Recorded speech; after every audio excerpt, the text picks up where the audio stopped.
How did I get into art? I was 9 years old when man was walking on the moon, and I thought that that was just the most magical thing that I've ever seen, and something special happens around 9 years old.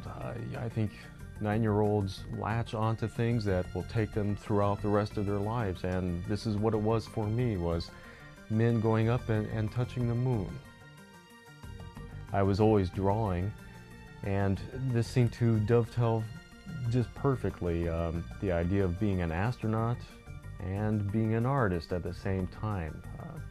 Luckily, no one was around to tell me that you can't have it both ways, so I decided to go ahead and do both. I decided to paint my way to the stars.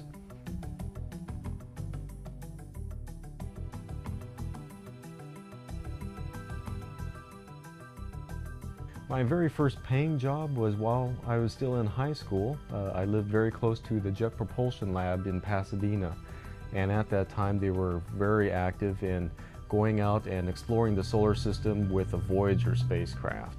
And I worked with a planetary geologist there, and to get an idea of what it was that the surface of Neptune and Triton and Jupiter and the moons around Jupiter, what this might look like if we were actually standing there. And after these first few jobs for the Jet Propulsion Lab, I knew that this is what I wanted to do. I could paint my way to the stars. I would be working with the astronauts, I would be working with the scientists and engineers who were actually making it happen. But in a very real way, I was going to Mars long before the spacecraft were. And I was up in orbit deploying spacecraft long before they were ever launched, because I was there as it was happening in the minds of the scientists and the engineers.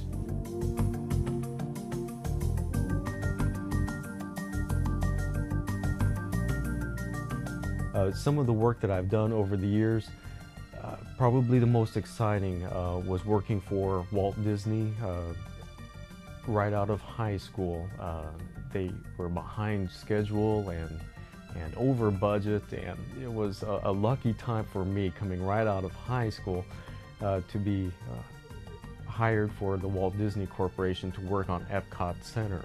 And for them, I was a show designer working on the Imagination Pavilion and the Horizons Pavilion, which was absolutely right up my alley, where I got to design future space habitats and underwater space habitats. And for the Imagination Pavilion, that was just so much fun, working on some of the character design of Figment, the little dragon, and some of the contraptions that he went around the universe in.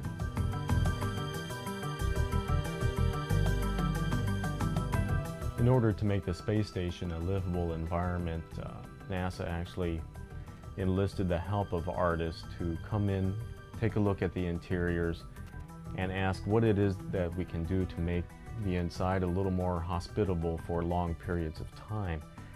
And the resounding answer was to take away the hard edges, for one thing. The idea for the spacesuit design, it came from a real need. If we're going to be participants in this grand expansion into outer space, we're going to have a better spacesuit. The Apollo spacesuits were worked flawlessly for the 8 hours or so that they were supposed to on the lunar surface. But if we're going to go back to the moon and be building moon bases and colonizing Mars, we're going to have a different kind of a spacesuit. So necessity was the mother of that invention.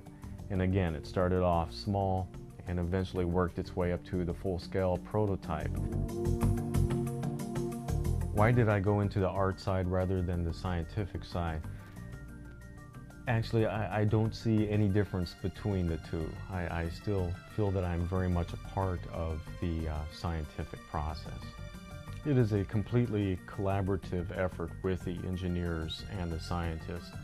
Many times working back and forth, while they're talking, I'm sketching. And at the end of the conversation, I'll give them what it is that I've been sketching. And it's always great to see their eyes light up. And for them, for the engineers and the scientists, their mode of expression is often mathematics. and then for them to see their mathematics turned into another kind of symbol, such as the artist's sketch, it's enlightening for us all. The role of the artist in space has been non-stop from the very early conceptions of the program. In 1963, NASA started the NASA Fine Art program. They realized that although they were exploring space through very technical means, they realized that their overall mission was one of, well, more spiritual. And the best way to communicate this to the public was through the artist.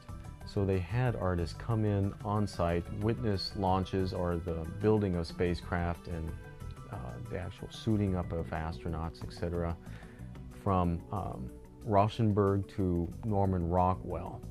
And they had these astronauts communicate to the public the full scope of expression that NASA was exploring.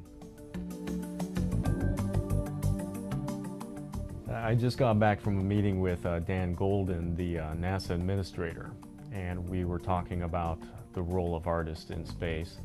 And it looks like in 5 years they'll be starting up again the Teacher in Space program, which also included the Artist in Space program, which is perfect for my timing. I should be pretty much wrapped up with my master's degree, and I'll be fit and I'll be ready to go. I'm ready to go right now. Dan Golden, I'm ready. Why come back to school?